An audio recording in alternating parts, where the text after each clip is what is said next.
આપવી પડે કે નહીં?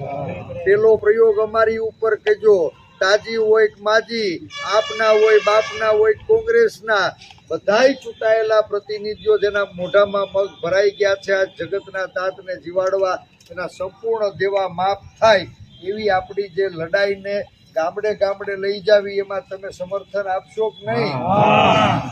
એક વખત ઊંચા હાથ કરીને કહો કે આખા ખાંભા તાલુકાના બધાય ગામમાં આવતા 3-4 દીમાં ગ્રામ સભાઓ માટે ગામના બધાય ખેડૂતો ભેગા થઈ અને દરવાજો ખટખટાવશો.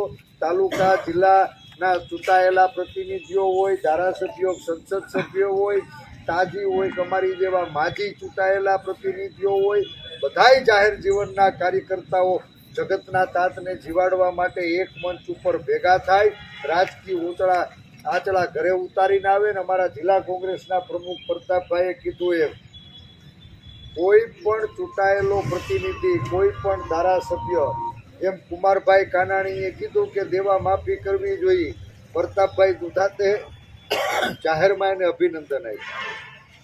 આ લડાઈ રાજકારણની નથી, નહીં રાજકારણના ટાણે રાજકીય મોરચે રાજકીય લડાઈઓ થતી રહી, પણ આ જગતના તાતને જીવાડવા માટેનો આપણો સંકલ્પ છે. ત્યારે એમાં બધાય લોકોને જાગૃત કરવાની જવાબદારી આ બધાય આતમ જેવા આગેવાનો ઉપાડજો. આટલી વિનંતી સાથે